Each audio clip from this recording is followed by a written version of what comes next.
Hace 20 años, cuando se separaron mis papás, la vida de todos cambió. Al parecer fueron muy discretos con todo el asunto de su divorcio. Ambos firmaron, no hubo contratiempos, aunque después me enteré de que mi papá se puso muy mal. Empecé a visitarlo más seguido porque a veces se la quería pasar en la casa encerrado sin hacer nada, solo viendo la televisión, o luego se levantaba muy tarde. Faltaba 2 o 3 veces al mes al negocio motivado por una afección física real, un dolor de cabeza muy fuerte, alguna infección en el estómago. Un día, como de la nada, volvió a la normalidad. Empezó a salir a correr en las mañanas, a vestirse mejor, a comprarse ropa. Lo vi venir de lejos, había alguien nuevo en su vida, se le notaba. Lo que no me esperaba era que estuviera con alguien de mi edad. En ese entonces yo acababa de cumplir 20 años. La novia de mi papá era una muchacha muy guapa, amable y muy lista. Cuando mi hermano la conoció, empezaron los problemas. Él tenía 24 en ese entonces. Le dijo a mi papá que no podía hacer eso, que había mucha diferencia de edad y, más importante para él, era evidente que ella lo quería por su dinero. Eso para mí no era un problema. A cambio de una vida cómoda, porque mi papá tenía su negocio y en su negocio le iba muy bien, ella le estaba ofreciendo los mejores años de su vida. Además se veía que lo quería y se preocupaba por él. Si se trataba de un intercambio, a mí me quedaba claro que estaban a mano. Cada quien estaba obteniendo exactamente lo que estaba buscando. Durante unas semanas yo no tuve absolutamente nada que objetar, hasta una tarde en que fui a casa de mi papá sin avisar. Me había dado una llave y solía entrar sin pensar, pero esta vez, en cuanto crucé la puerta, sentí que había cometido un error. En la sala lo encontré a él dormido y a ella sentada a su lado. Erika se llamaba la chica. Cuando Erika me vio, pareció que en ese momento vio al diablo, y yo también lo vi. Supe que era ella porque ¿quién más podría estar velando el sueño de mi padre? Sin embargo, la vi diferente, como envejecida, como si se le hubiera estropeado un filtro que la hacía ver bonita en cámara. Ella se levantó rápido para que no viera, para que no la viera. Eso que yo había notado, a ella le avergonzaba. Me quedé pensando, fue algo muy extraño. Literalmente era como si por un momento se hubiera quitado una máscara para dejar de ser la muchacha linda que tenía enamorado a mi papá. Regresó acomodándose una cadenita que llevaba al cuello. Me habló feo y por un momento la justifiqué, ya que era consciente de que los había sorprendido en un momento privado. Aún así, no podía dejar de pensar que algo le estaba ocultando a mi papá, algo que tampoco quería que yo viera. Para mí, el problema empezó ahí.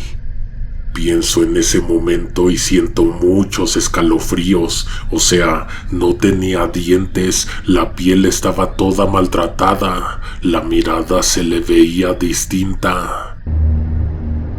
Hubiera querido despertar a mi papá para ver si estaba bien, si de casualidad él no la había cachado mientras le estaba haciendo algo. Erika me detuvo antes de que lo intentara. Me dijo que mejor me retirara para que no se fuera a despertar mi papá, que apenas estaba recuperando de un dolor de cabeza de todo el día y justo se había logrado quedar dormido.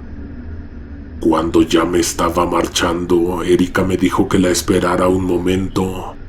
Entonces se metió al baño y se tardó como 1 minuto. Salió con una botella de cristal en la mano y se acercó a mí con la intención de pulverizarme el perfume. Yo sospeché que eso iba a hacer desde que la vi salir del baño con esa botella. Yo ya había visto que ella se lo hacía a mi papá. No entendía por qué lo hacía y de hecho creo que no sabía que yo la había visto. Evidentemente no dejé que me echara la fragancia. ¿Ya lo pensaste? ¿Ya se te pasó por la cabeza que aquella mujer en realidad era una bruja? No podía hacer otra cosa. Yo la vi cambiada, como cuando estás en tu casa y puedes estar cómodo aunque no te veas presentable. Aprovechaba que nadie la estaba viendo para lucir su verdadera identidad. En la noche me fue a buscar a mi casa, cosa que nunca. De pretexto traía una bolsa con maquillaje que según me quería obsequiar. Mi mamá se la recibió, pero le dijo que yo no estaba en la casa. Tiré ese regalo inmediatamente a la basura. Para mí iba a ser difícil saber si ese objeto estaba cargado de buenas o de malas intenciones.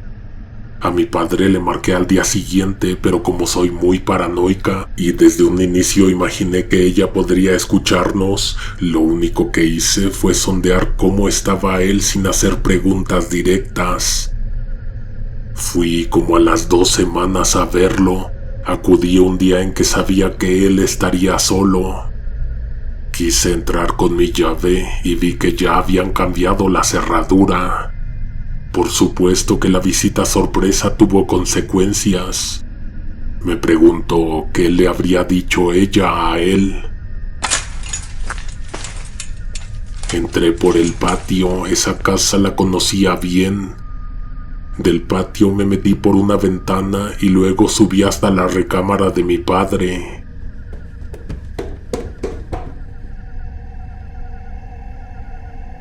Me llevé el susto de mi vida. Mi papá estaba sentado en la cama, recargando la espalda en la cabecera. Estaba inerte. Ojo, dije inerte porque no estaba muerto. Tenía signos vitales y hasta los ojos abiertos, pero estaba como en reposo. Alrededor de él había velas, había tierra, había otras cosas. Olía a incienso, olía a toda clase de hierbas y no reaccionaba, no tenía reflejos. Imagina una computadora portátil a la que solamente le está cerrando la pantalla. Sigue prendida, pero no sabemos qué está procesando, si es que está procesando algo. Traté de despertarlo, pero estaba en un estado entre sonámbulo e hipnotizado. Me fui muy asustada de ahí. Fui a ver a mi hermano para involucrarlo, ya que hasta ese momento no me había atrevido a decirle nada. De último minuto me arrepentí. Cuando mi hermano me preguntó que a qué había ido tan tarde a su casa porque casi eran las 12, le dije que para que me prestara su licuadora. Me dio miedo que fuera a hacer algo impulsivo y que pusiera en riesgo a mi papá y a sí mismo. Así es mi hermano, impulsivo y explosivo. Tuvimos una fiesta en casa de mi papá, era su cumpleaños, como 3 semanas después de que lo encontré en aquel trance. Ya existían las cámaras digitales, pero yo tenía una de rollo que quería y cuidaba mucho. Tuve la mala idea de tomarle una foto a ellos, a mi papá y a Erika, aunque ya me había dado cuenta de que ella le estaba huyendo a las cámaras. La vi que se enojó, me pidió que ya no le tomara fotos, que no le gustaba cómo se veía. Bingo, pensé. Ya tengo mi evidencia. Pues, ¿qué crees que hizo? Como a los 10 minutos me habló mi papá y me pidió un momento en privado. Me dijo con voz muy firme que le entregara la cámara. Nunca lo había visto hablarme así. No me la estaba pidiendo, parecía que hasta estaba haciendo en su mente una cuenta regresiva para que se la entregara. Se la di y acto seguido me salí de su casa. Me fui muy afectada a la mía y ¿sabes qué? Que ni siquiera me habló para preguntarme si había llegado bien o algo. Mi papá no era así. Esa mujer, ¿cómo? No lo sé, pero lo estaba cambiando. Me alejé de él. Su actitud me hizo pensar que si le estaban haciendo daño y él lo estaba permitiendo, seguramente se lo tenía ganado. Entonces, un día me los encontré en una plaza. Lo extraño fue que mi papá se comportó como si no me conociera. No como si estuviera enojado o se hiciera como que no me vio. Parecía que jamás en la vida me había visto. ¿Sabes qué otra cosa me aterrorizó? Que de cerca lo seguían dos mujeres. Caminaban atrás de él y de ella como si no tuvieran nada que ver, pero tenían todo que ver, pues se me quedaron viendo de manera muy intensa. Las vi el día del cumpleaños de mi papá. Las vi otra vez que fui a recoger unas cosas que se me olvidaron. Varias veces intenté contactarlo para saber si estaba bien, pero jamás me contestaba él y según esto, nunca estaba. Un día recibí una llamada suya.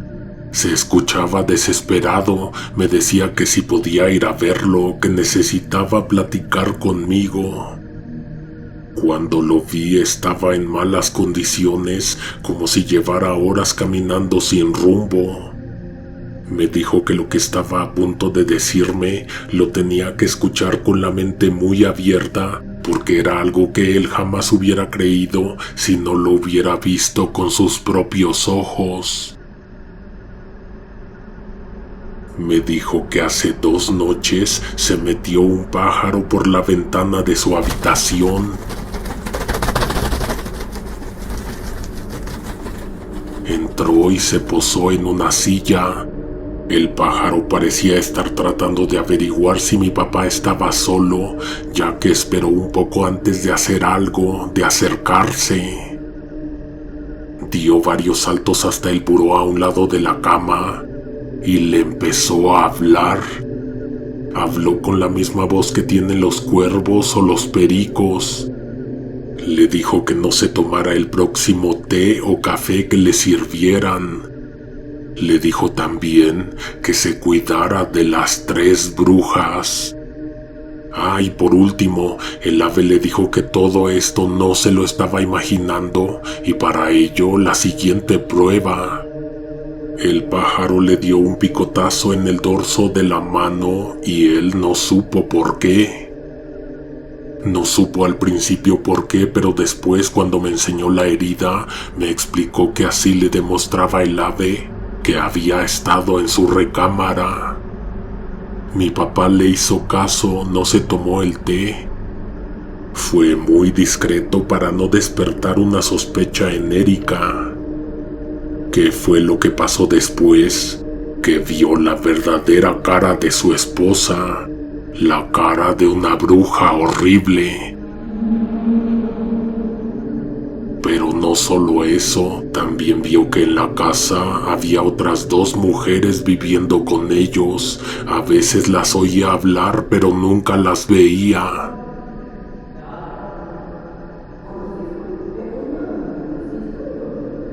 Erika siempre tenía una explicación para las voces de las otras 2. Que si la tele, que si la mente luego nos juega bromas. Me dijo mi papá que aprovecharía que su esposa no estaba en casa para sacar sus cosas. Me dijo que si le pedía la camioneta a mi mamá y si lo ayudaba. Le dije que sí, de hecho hasta pasé por mi hermano. Cuando llegamos a su casa, esperamos, le marcamos, tocamos a la puerta, pero nadie nos abrió. Me tuve que saltar. Cuando le abrí a mi hermano, fuimos juntos a revisar la casa. Ya no había nada, no estaba él ni sus cosas de él, tampoco las de ella, pero a ella no la estábamos buscando. Esa fue la última vez que lo vimos. Desapareció, huyeron, no sabemos. La policía estuvo involucrada. Muchos años esperando volver a saber de él. Mi hermano a veces le ponía su foto en el altar de muertos porque, según palabras de él, se sentía más tranquilo pensando que estaba muerto a que estuviera por ahí, en alguna parte del mundo, sufriendo, privado de su libertad o yo qué sé. Esta historia no podría terminar de una manera más extraña. Hace 2 años lo encontramos. Mi padre estaba como un indigente viviendo en las calles y sin recordar nada. No se acordaba de nosotros, no sabía su nombre. Por supuesto que no tenía ninguna memoria de Erika, ni de lo que le había pasado en esos 18 años que estuvo desaparecido. ¿Estás segura de que era tu papá? Sí, completamente segura, y para probarlo no era necesario ir muy lejos. Ese sujeto que no tenía absoluta idea de quiénes éramos mi hermano y yo, cargaba con una foto al momento de que lo encontramos. Era la foto que le tomé aquel día de la fiesta, la que hizo enojar a Erika. Estaba él y al lado debería estar ella, pero en su lugar había una persona con una cara horrible, escalofriante y una mirada aterradora.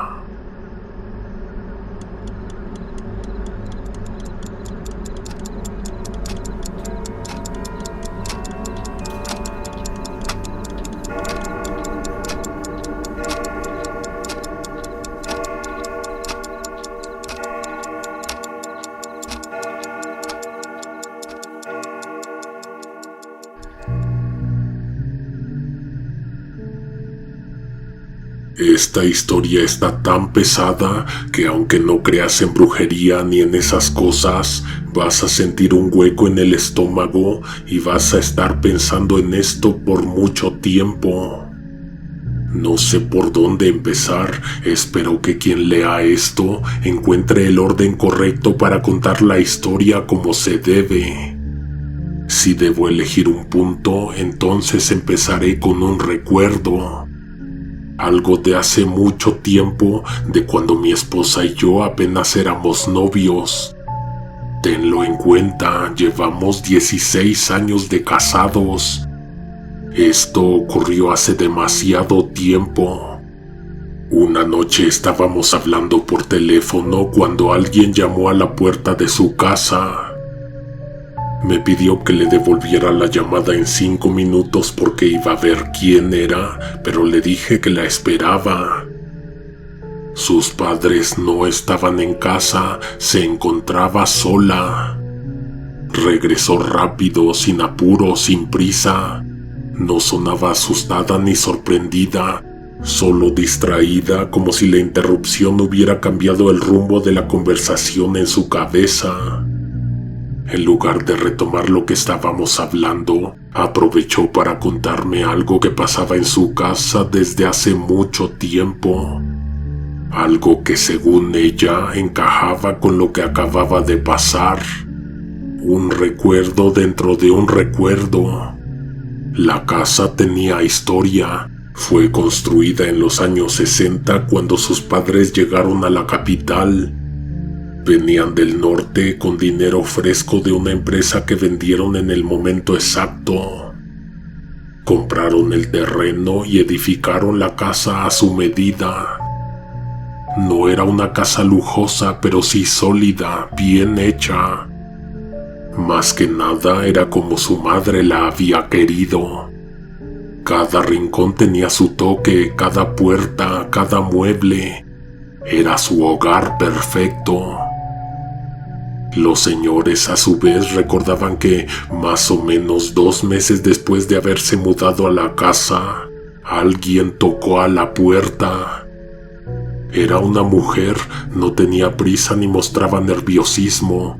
Solo preguntaba con una calma que resultaba extraña si no estaba Mildred en la casa. «Aquí no vive ninguna Mildred», respondió la señora, que fue quien abrió la puerta. La mujer asintió como si esperara esa respuesta, pero no se movió, no se fue. En cambio, después de un breve silencio, dijo algo que hizo que la señora sintiera un escalofrío recorrerle los brazos. «Ya sé, pero ¿no la vio? Mire, es ella». Y entonces la mujer descubrió un cuadro. Lo llevaba envuelto entre sus manos, protegido con un paño delgado. Era un retrato. El cuadro mostraba a una niña de unos 7 u 8 años, con el rostro ligeramente levantado y girado hacia un lado, como si estuviera observando algo fuera del lienzo, algo que los demás no podían ver. Su cabello rubio y lacio caía en mechones perfectos sobre sus hombros, enmarcando un rostro de piel pálida y facciones delicadas. Los ojos grandes y vidriosos reflejaban una expresión entre la nostalgia y la ausencia, un gesto casi vacío, posando sin comprender del todo para qué. El fondo era difuso, un paisaje que no daba pistas sobre el lugar donde la niña había sido pintada. Solo una mancha de tonos ocres y azulados, como si la imagen hubiera sido extraída de un recuerdo borroso. La técnica del retrato le confería una textura extraña, con sombras suaves que le daban un realismo inquietante, como si la niña pudiera parpadear en cualquier momento. ¿Lo estás pensando? ¿Por qué conozco tantos detalles del cuadro? Porque lo he visto. Ese cuadro está colgado en la casa de mis suegros. La mujer que tocó a la puerta sostuvo ese retrato unos segundos y después no dijo más, no explicó. Solo esperó a ver la reacción de la señora y al no obtener respuesta, se marchó. Bueno, pues la persona que interrumpió nuestra llamada telefónica era la mujer que buscaba a Mildred. Mi novia salió a decirle que no y por eso regresó rápido. Se supone que esa mujer iba muy seguido a la casa, tocaba la puerta cada 3 meses, a veces con más tiempo de diferencia, pero nunca desaparecía del todo. Desde aquellos lejanos años 60 seguía buscando a Mildred. Mis suegros siempre le decían lo mismo. Ahí no estaba la niña. Al principio le respondían con cortesía, pero con el tiempo dejaron de abrirle. Aún así, la mujer no se rendía, se quedaba ahí golpeando la puerta durante horas con la insistencia paciente de alguien que sabe que tarde o temprano le van a contestar. Cuando el ruido se volvía insoportable, alguno de los dos terminaba saliendo solo para decirle que se fuera, que no molestara, que Mildred no existía. Luego le azotaban la puerta en la cara. No sé si ya olvidaste que solo te iba a contar un recuerdo. Pues aquí termina ese recuerdo. Cuando éramos novios, mi esposa me lo contó una vez y nunca volvimos a hablar del tema. No había razón para hacerlo. Como a los 6 meses nos casamos, ella se salió de casa de sus papás y nosotros nos mudamos al sur de la ciudad. Aquella historia quedó enterrada como un relato viejo sin importancia, hasta que una noche todo volvió. Fuimos a casa de mis suegros. Mi esposa solía ir por su cuenta, pero ese día prefirió que la acompañara. Sus padres no estarían y ella no quería quedarse sola. No es que tuviera miedo, o al menos eso decía, solo que iba a tardar un buen rato y no le gustaba la idea de estar ahí hasta tan tarde, aunque en el fondo creo que sí tenía miedo. Ella estaba en el taller usando la máquina de coser y una impresora.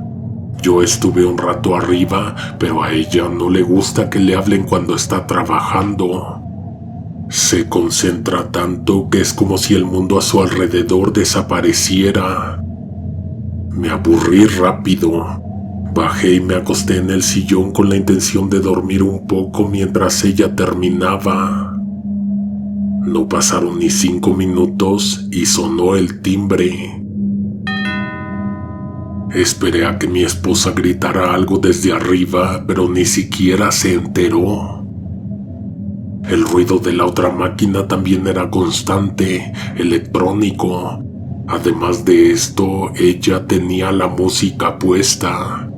Entre las agujas perforando la tela y el sonido amortiguado de las bocinas, era imposible que escuchara algo más. Seguían tocando insistentes, pero yo no sospechaba nada. Tal vez eran mis suegros, ya era tarde y no se me ocurrió otra posibilidad. En ningún momento pensé en la mujer del retrato. Esa historia se me había borrado de los recuerdos que usamos a diario, los que están a la mano. Abrí la puerta. ¿Se encuentra Mildred? El nombre no me sonaba. No reaccioné de inmediato.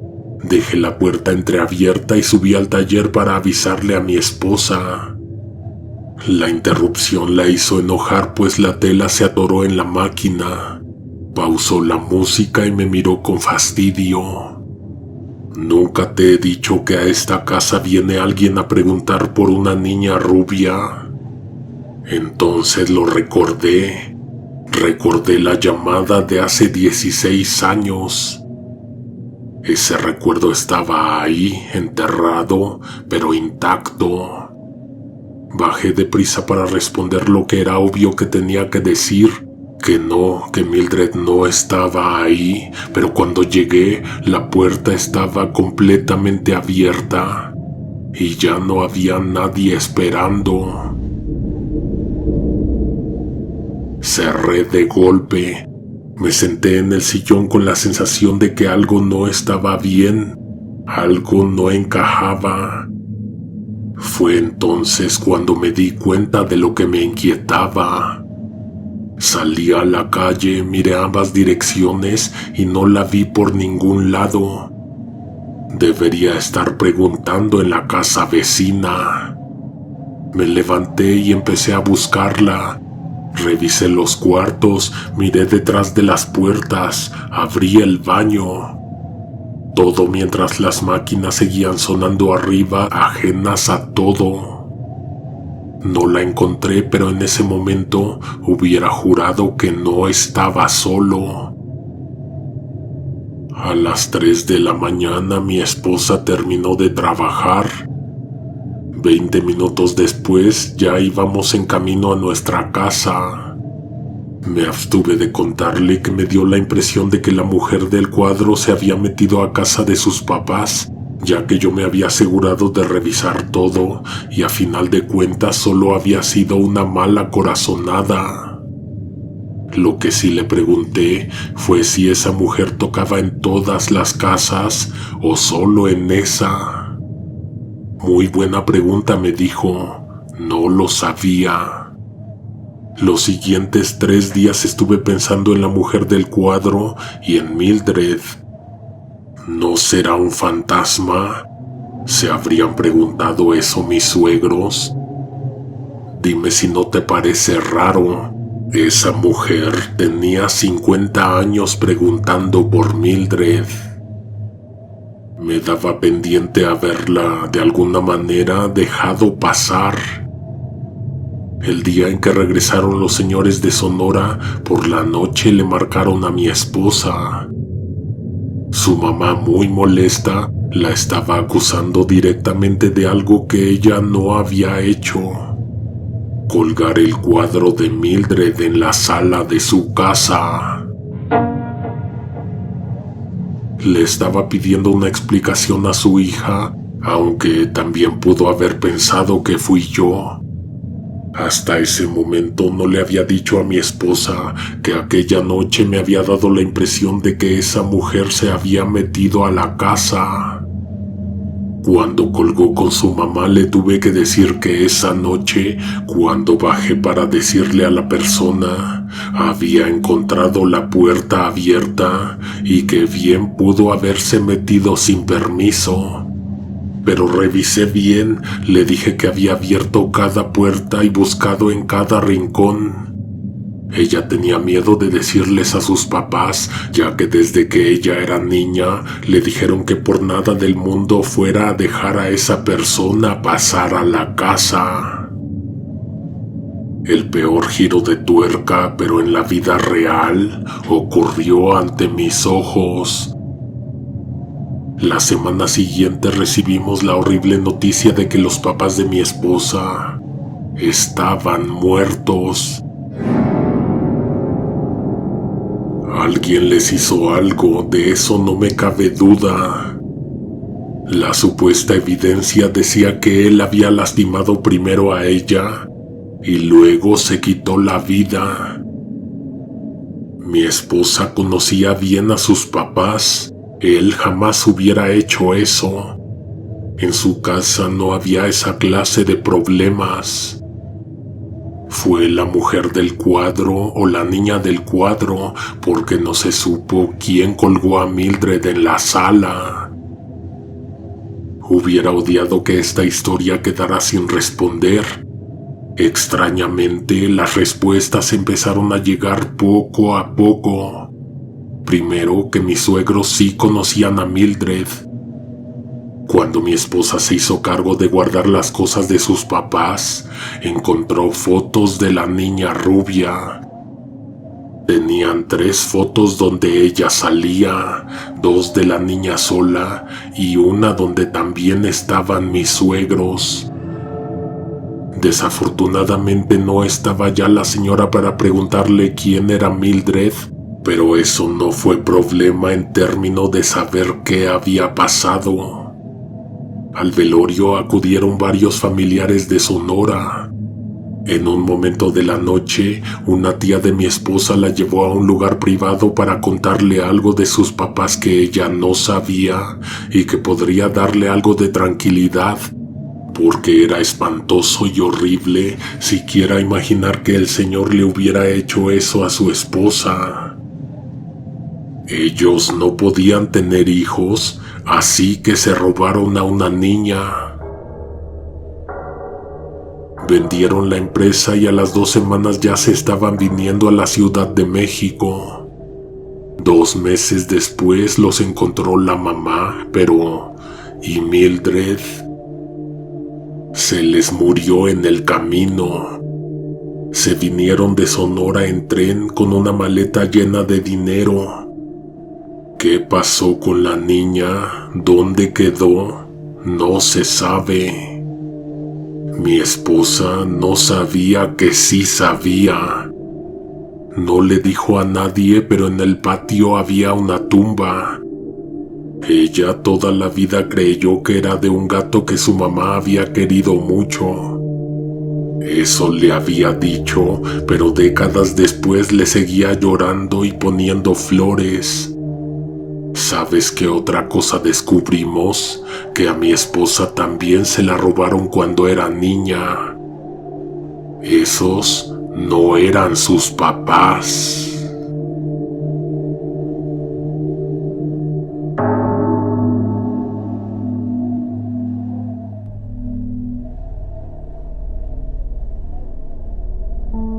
Te voy a contar algo que me platicó una compañera de la universidad. Perdí completo contacto con ella. No sé si hubiera consentido en que yo contara esta historia, así que solo voy a relatar lo que les pasó.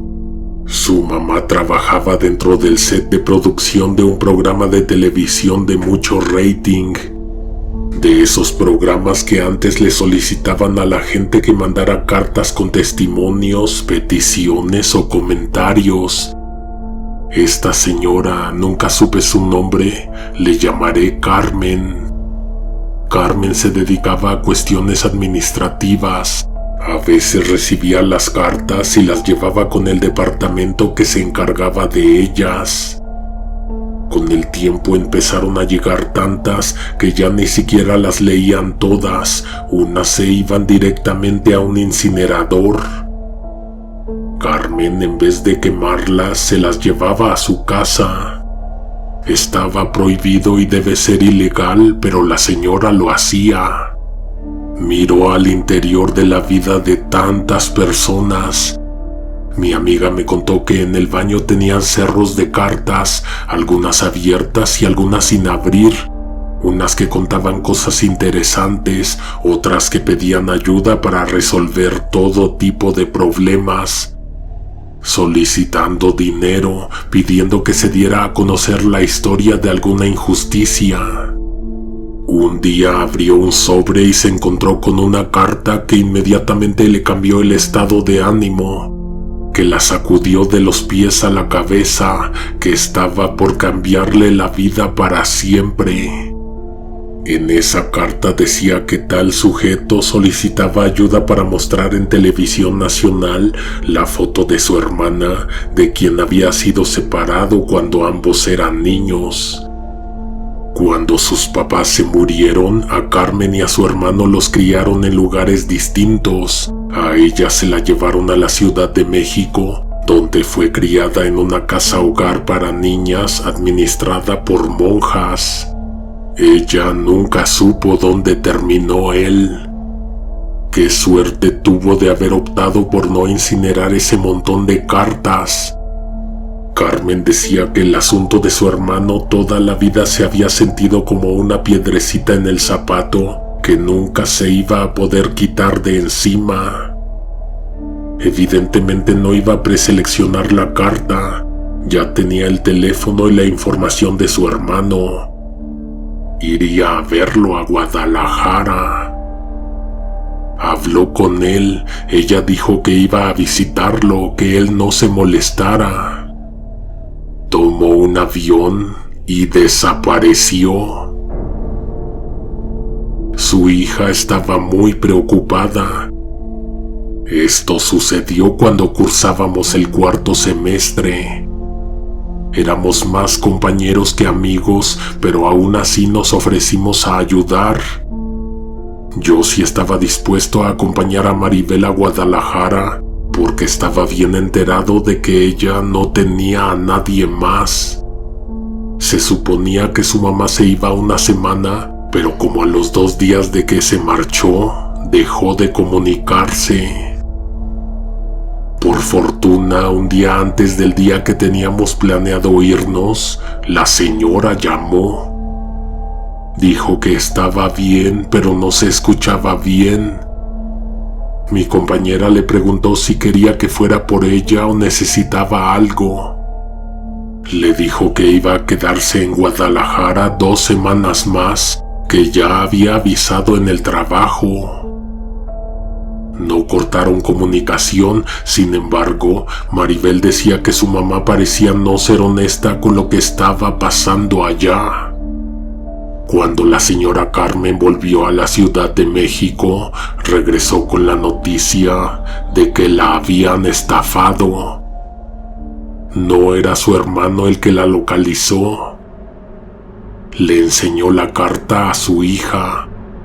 Era una hoja vacía, salvo por un símbolo dibujado en una esquina. Se levantó la blusa para mostrarle a Maribel una cicatriz que tenía en un costado. Maribel se echó a llorar cuando me lo contó. No podía creer que a su mamá le hubieran robado un riñón. La señora contó que no recordaba mucho, que llegó a la dirección que le proporcionó esta persona y que ahí le debieron de haber suministrado alguna sustancia, ya que perdió el conocimiento. Lo siguiente que supo era que estaba despertando en una sala de recuperación en una clínica. Dijo que la persona que estaba a cargo de ella le explicó los cuidados que iba a necesitar de ahora en adelante y le habló de otras cosas que no recuerdo. Antes de darse de alta le dijo que no se lo tomara personal, que ellos solo escribieron los símbolos en la carta y la echaron al correo. La recibió quien la tenía que recibir y al vacío en la hoja le vertió el trauma que le quiso poner. Efectivamente era una hoja en blanco. No iba dirigida a nadie en particular. No tenía ninguna foto, no tenía datos de la persona a contactar, pero a la señora Carmen le tocó abrirla.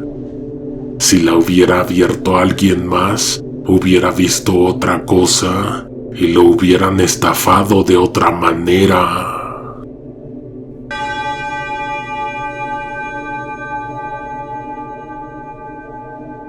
Antes de irnos me gustaría que reflexionáramos sobre cuántas cosas no son para nosotros, pero nos las apropiamos.